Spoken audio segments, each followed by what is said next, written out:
UAE United Arab Emirates ने 100 billion dollars की जो है वो ट्रेड जो कि नॉन ऑयल होगी, ऑयल इंक्लूडेड नहीं है, उसके अलावा जो है ट्रेड बढ़ाने का फैसला किया और इस तरह से यूएई का सबसे बड़ा जो ट्रेडर है वो इंडिया बन जाएगा, जिसके साथ सबसे ज़्यादा ट्रेड कर रहा है यूएई। वो पाकिस्तान जिसने पूरी जिंदगी मुस्लिम उम्मा को रोक के रखा कि वो भारत के साथ ताल्लुकात ना बनाए। मुत्तहिदा अरब इमारात में बहुत से इंडियंस हैं जिनका अपना मतलब बिजनेस है वहाँ पे, और बहुत से बिजनेस हैं, एक नहीं बहुत से बिजनेस हैं। पाकिस्तान उसके मुकाबले में कुछ भी नहीं है। भारत में जाके 100 अरब डॉलर की इन्वेस्टमेंट की बात की। इंडिया ज़्यादा उन्हें एक स्टेबल इकोनॉमी और स्टेबल ऑफर दे रहा है so far as the trade is concerned. उन्होंने राफेल तैयारे खरीदे तो उसकी मेंटेनेंस तो इंडिया के अंदर होगी, तो वो फ्रांस ने उनको टेक्नोलॉजी उसके साथ ट्रांसफर की है।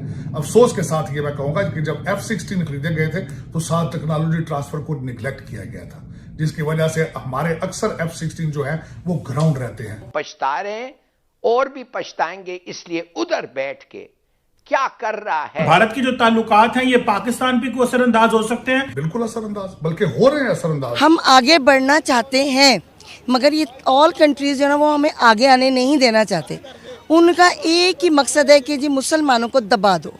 इसी वजह से ये लोग दूसरे ममालिक के साथ तो करते हैं डील्स, हमारे साथ नहीं करते। भारत कस्टमर है, आप फकीर हैं, आप मांगते हैं वो चीजें, वो पार्टनर है, आप पैसे मांग। इंडिया के दरमियान होने वाले फ्री ट्रेड एग्रीमेंट के बारे में, जो कि 100 बिलियन डॉलर्स का प्रोजेक्ट है, जो कि उन्होंने एग्रीमेंट साइन किया एक दूसरे के साथ ट्रेड को इंक्रीज़ करने का अप टू 100 बिलियन डॉलर्स।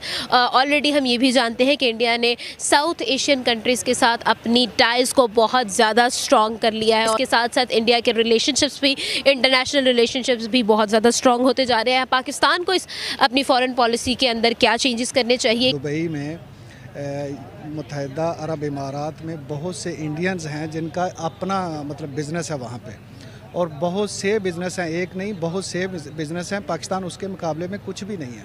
वहाँ पे बड़ी बड़ी जो मल्टीनेशनल कंपनी हैं ना वो इंडिया की ही हैं, और उनके बगैर उनकी ट्रेड चल नहीं सकती। इतना मतलब उनका स्ट्रॉन्ग होल्ड है वहाँ पे कि ये जो हमारे लोग भी जाते हैं ना ये भी उन्हीं के पास काम करते हैं। इतनी मल्टीनेशनल मतलब बड़ी बड़ी कंपनियां जो है ना उनके ऊपर होल्ड ही उनका है। तो हमारा हर एरिया बहुत हसीन है, हम आगे बढ़ना चाहते हैं मगर ये ऑल कंट्रीज जो ना वो हमें आगे आने नहीं देना चाहते। उनका एक ही मकसद है कि जी मुसलमानों को दबा दो। इनको इकॉनमी की तरफ से, मईशत की तरफ से, इवन थिंग ऑल चीज़ों से इनको जो है ना इतना डिग्रेड कर दो कि कभी सर उठा ही ना सकें। इसी वजह से ये लोग दूसरे ममालिक के साथ तो करते हैं डील्स, हमारे साथ नहीं करते। रीज़न ये है कि हम एक तो उनका हर काम बड़ी स्पीड से करके दिखा देते हैं, जो उन्हें वो चाहते हैं कि ज़हनी तौर पर ना वो मतलब एकदम सोचते हैं कि यार ये तो बड़ी स्पीड से काम करके दिखा देते हैं।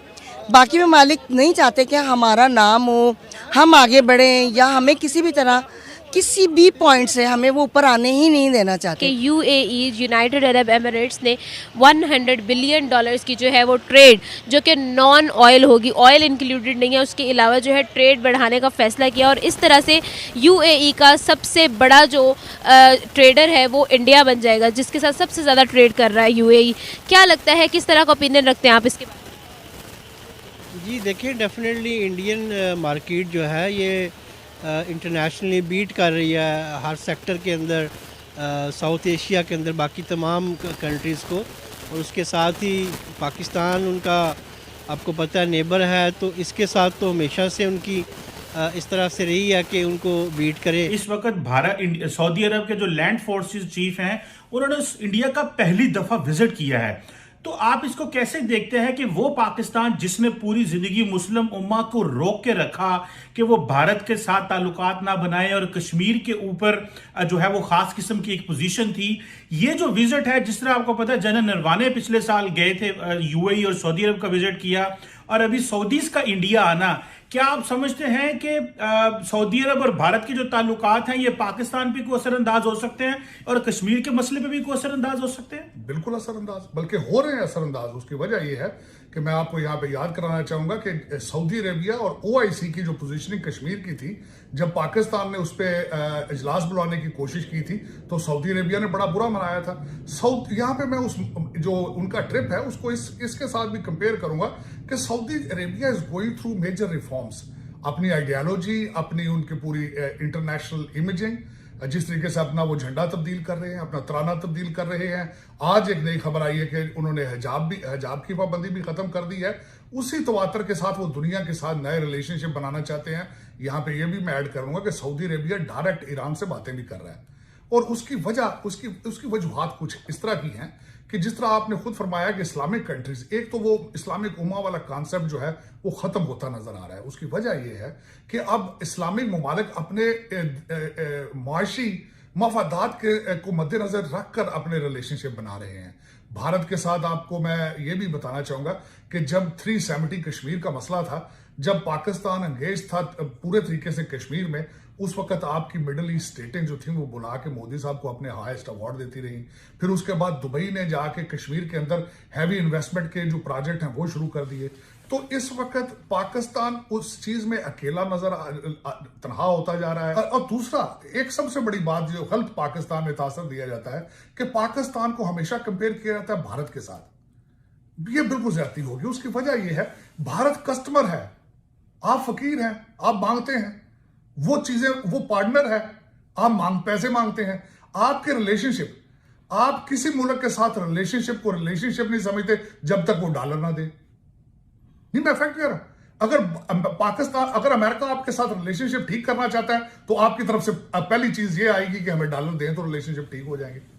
अच्छा, उसमें जिस तरीके से इंडिया, भारत अपने आप को स्ट्रॉन्ग करता जा रहा है, मैं यहां ये बताना चाहूंगा कि डिफेंस के लिहाज से जो देखा गया है, जो इंटरनेशनल कॉन्ट्रैक्ट्स जब आप पढ़ते हैं, जब आप एक टेक्नोलॉजी बाय करते हैं तो जाहिर है उन्होंने राफेल तैयारे खरीदे तो उसकी मेंटेनेंस तो इंडिया के अंदर होगी।